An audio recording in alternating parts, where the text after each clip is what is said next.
Facebook যেন এক ইলিশ মাছের বাজার। যেখানেই যাও শুধু ইলিশ নিয়ে পোস্ট, ইলিশ নিয়ে কথা।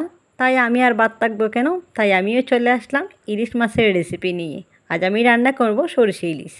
আর সরিষা ইলিশ আমি যেভাবে রান্না করি তাই আপনাদের সাথে শেয়ার করব। হ্যালো বন্ধুরা, আসসালামু আলাইকুম। কেমন আছেন সবাই? আশা করি অনেক ভালো আছেন। আপনাদের দয় আলহামদুলিল্লাহ আমিও ভালো আছি। সরিষা ইলিশ রান্না করার জন্য আমি প্রথমে কিছু সরিষাকে ভালো করে ধুয়ে নিয়েছি।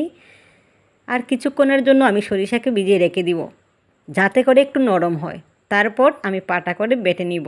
এখানে আমি শিলপাটায় ভালো করে সরিষাকে বেটে নিয়েছি। একদম খুব মিহি করে বাটতে হয় সরিষাকে, তো আমি এখানে খুব মিহি করে বেটে নিয়েছি সরিষাকে। আর পাটার মধ্যে যে সরিষা লেগে রয়েছে সেগুলো দিয়ে আমি ভর্তা বানিয়ে নিব। সেজন্য আমি 2টা শুকনা মরিচ আর কিছু পেঁয়াজ নিয়েছি, আর একটু লবণ নিয়ে আর কিছু সরিষা বাটা দিলাম, দিয়ে একটু ভর্তা বানিয়ে নিলাম। আর সরিষা ভর্তা খেতে কিন্তু অনেক মজা হয়। আপনারা যারা সরিষা ভর্তা খান নাই একবার ট্রাই করে দেখবেন প্লিজ, অনেক ভালো লাগে খেতে। যেহেতু আমার শ্বশুরবাড়িতে সরিষা করা হয়, আর সেখান থেকে কিছু সরিষা আমি রেখে দিই রান্না করার জন্য কিংবা আচার করার জন্য। তো এই সরিষা দিয়ে আমি আমার ইলিশ মাছটা রান্না করে নিলাম। এখানে আমি ইলিশ মাছকে ভেজে নিব, সেজন্য আমি হলুদ আর লবণ দিয়ে ভালো করে মেখে নিয়েছি। তারপর আমি ভেজে নিচ্ছি। অন্যদিকে আমি একটা পাতিল বসিয়ে দিলাম। এখানে দিয়ে দিলাম তেল, দিয়ে দিলাম কিছু অল্প কিছু রসুন কুচি দিয়েছি। এবার একটু নেড়ে ছেড়ে নিলাম। তারপর আমি দিয়ে দিলাম হলুদ, মরিচ এবং একটু জিরা দিয়ে অল্প একটু পানি দিয়ে দিলাম, দিয়ে কিছুক্ষণ কষিয়ে নিব।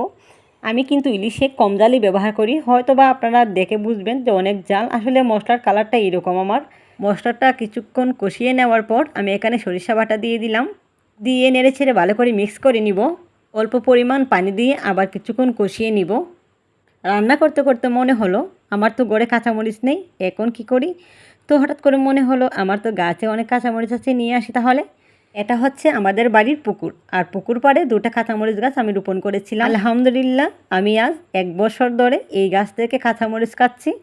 আর দেখেন আমার কাঁচামরিচটা কি সুন্দর, আর খেতেও কিন্তু অনেক মজা, অনেক গ্রান করে। কাঁচামরিচগুলো দেখলে মনে হয় কাঁচাই খেয়ে ফেলি। এদিকে অল্প আগুনে সরিষাকে আমি কষাতে দিয়ে এসেছিলাম। তো এবার গেলাম রান্নাঘরে, গিয়ে আবার সরিষাকে নেড়ে ছেড়ে দিলাম। দেখা গেল সরিষাটা হয়ে গেছে। এবার কিছু কাঁচামরিচ দিয়ে দিলাম, আমি আস্ত কাঁচামরিচ দিয়েছি। এবার কিছুক্ষণ নেড়ে ছেড়ে আমি দিয়ে দিব পানি। যেহেতু আমি আগেই মাছকে ভালো করে ভেজে নিয়েছি, সেজন্যে আমি সরিষাতে এবার কষানোর পর পানি দিয়ে দিব।